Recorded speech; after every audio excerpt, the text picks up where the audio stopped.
At the start of the last generation of consoles, no game said next gen quite like Dead Rising, at least in my eyes. A game where you get to mess around in a huge mall, infested with zombies, psychopathic bosses, people who want you to save them, which you can or cannot do, a plot, but more importantly though, the game provided some of the best dumb fun I've ever had, just jumping into a crowd of zombies and ruining their day, and or making it better depending on their outlook on life. And to this day, the first Dead Rising remains my favorite game in the series. So, seeing that it's both a beloved game and that special spooky time of the year, today on Gaming Mysteries, I'll be talking about the beta of Dead Rising. Now, the concept of Dead Rising was set up with its first reveal, taking obvious inspiration from Dawn of the Dead, so much so that they have to keep reminding you that the two things are different, please don't sue us. The game would take place in a mall, infested with zombies, with humans battling said zombies, though really just one human. The man who's covered wars, Frank West. Though despite the seemingly serious circumstances, a more comical view of zombies would be put on display, an aspect of the game that I absolutely adore. Now, with the first trailer, you'll notice a lot of things that didn't make their way into the final game, but are interesting to note regardless. For one, at 10 AM, the zombies would just kind of stroll into the mall to unleash hell upon you. And my god, there is a lot of them. You can spot Isabella armed with a sniper rifle, a weapon that she didn't use in the final product. Jesse is seen running through the maintenance tunnels, presumably being chased by zombies, and it even shows Frank taking a picture of her, zombified and kinda dead, which is some dark foreshadowing, intentional or not. We also get a quick shot at one of the early designs of Frank, and he looks kind of old in this particular design, though the one before this one was terrifying, so at least it's better than that. Aside from this, we get a look at his photography/zombie wrecking skills, before ending off with hitting a zombie with a golf ball. He's a man of many talents. It wouldn't be until later that year though that we'd start seeing the game in action, in all its early stages of incredibly dark lighted glory. To start, of course, we have a more proper trailer to Dead Rising than what we previously saw, with the setup of the game being further elaborated on by newly designed Frank West and his not final voice actor. Zombies. Yeah, so? Frank's design at this point was not nearly as aged as it was in the previous trailer, nor as terrifying as his first design, which are big step-ups.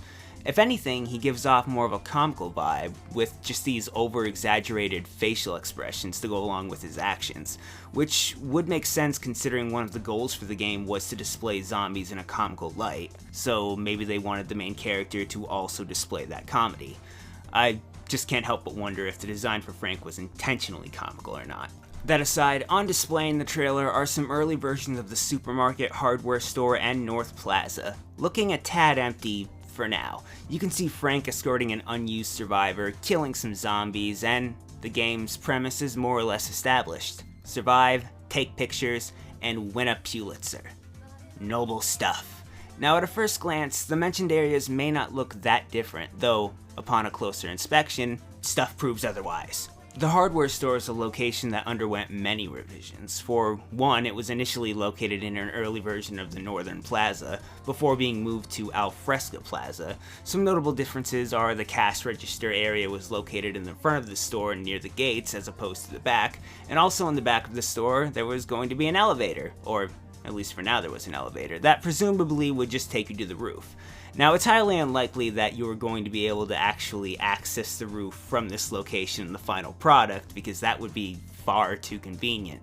But for the purpose of this little tech demo to get the point across, kill some zombies and then leave, it makes perfect sense. What makes less sense is how the doors of the store keep changing. Initially, you couldn't leave at all, with the doors being barricaded off. Later on though, the door's barricade is lifted, but it looks as though the location of the store had changed, and in the most interesting door-related information, again we have the door closed off, but not barricaded, just with normal glass. More importantly though, it shows a horde of zombies pressing against the glass, putting pressure on it, and cracking it. It's not known if they would have been able to break through the glass and kill you, but if nothing else, it's an interesting left-out concept. The supermarket, an area actually located in the North Plaza, had no exit, which is a questionable design choice, as was leaving this one lawnmower in the store. But that aside, we're also given a quick look at the early safe house, and it's a tad bland, though that's to be expected at this stage of development. Now, since these are really the only areas that were shown off at this time, it's time to hop in to the actual gameplay of the game. Now, the first striking difference here comes in the form of the game's HUD, looking completely different from the final counterpart. The life meter represented in red instead of yellow, and your inventory both not located on the top of the screen, instead on the bottom, also in red. And any of your followers would have been represented by icons below your health as well, instead of them just straggling behind you, getting killed by inanimate objects. All in all, it's a very cool design, and I kinda wish they would have stuck with it. Moving forward, the demo itself, yet again, has you in the hardware store, but it's in the Northern Plaza location, or some assume, across from which you can see the supermarket, now with doors. It's also interesting to see how what is supposed to be an unfinished Northern Plaza looks fairly finished. Granted, the area could very well just have been set up for people to demo within. It's kind of hard to say because I wasn't there, but that would be my guess. Other interesting things to note is that in this version, when grabbed, Frank didn't drop two-handed weapons, like the chainsaw for example, which is useful. More useful than that is being able to have more chainsaws. You can hold only one at a time in the final game, but here you can clearly see Frank stuffing like two in his inventory, which I would have loved. I don't care if it would have made things easier, give me more chainsaws. But being that the only goal of the TGS demo was to simply rescue people and leave before the time limit is up, there's not much more to say about this version of the game, and so we move forward. Between this point and E3, we saw various screenshots come up, showing a slightly refined version of Frank, and a few other neat things, like zombies just hanging out on the roof. I'm assuming because they hadn't stuffed them into the elevator at this point. It wouldn't be until pre-E3 that we would finally see the game nearing its final stages, with yet another trailer. You can see that the HUD is changed yet again, looking almost similar to its final counterpart, except the health was represented by the color gray instead of yellow, for some reason. Until you hopped into a car though, in which case your health would turn yellow. No idea why. Well, speaking of the car though, you may notice that it's displaying how fast you're going and what gear you're on. Not sure why, but it's a thing. What's also a thing is this pre-E3 version of the camera, which suggests that you may have been able to hold more film in your camera than you were able to hold in the final version of the game, which is lovely. And to end this, let's go ahead and go over some miscellaneous info. To start, some survivors were located in different locations, like Jeff and Natalie. There were a couple of zombie variants that were left out of the final product, not a huge deal there. What I find more interesting is a certain version of the game that was given to the press so that they could get better zombie footage without having to deal with bosses and cutscenes during the 72-hour time limit, which makes it sound like a really early version of the sandbox mode that was introduced later in the series. I doubt inspiration for sandbox mode was taken from this version of the game, but I thought it was a neat coincidence. But that about does it for the beta of Dead Rising. All things considered, while the early versions of the game did hold a variety of differences and look neat, I can't really see any missteps between the early footage and the final release of the game. I'm disappointed with a few things, sure, like chainsaws and that sweet looking HUD, but I'm perfectly fine with how Dead Rising turned out, because at the end of the day, it's a great game. Wonky as all hell for a while, but still great and worth playing. This has been Gaming Mysteries. Thanks for watching. Have a nice day. Clean up! Register 6! Ugh. Welcome back to Slate, where I'm gonna keep talking and no one can stop me, because I'm not turning my mic off. You just watched the Gaming Mysteries on the beta of Dead Rising, following in the footsteps of Spooky Finger Puppet Ghost Month. I hope you enjoyed the video. I do hope you guys liked the video. I meant to talk about this last year and then got sidetracked by stuff, so it was nice to be able to get that done this year. So yeah, I hope you guys enjoyed the video.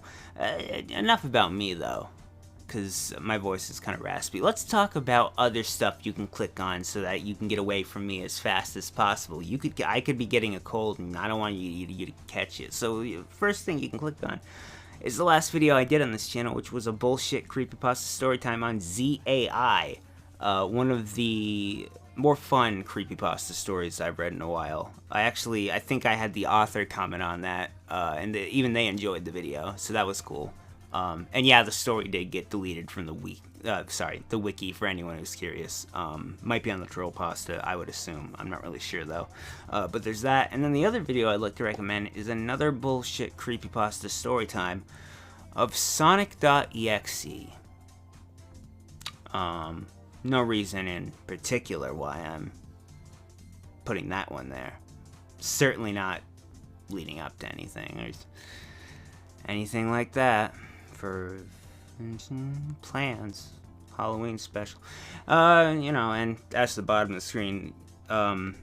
If you like the video and you want to see more and you'd like to subscribe or like the video or share it or do the things that people always ask you to do, that's greatly appreciated because, that helps volumes. But I'm not going to force you to do it, nor am I going to beg you to do it.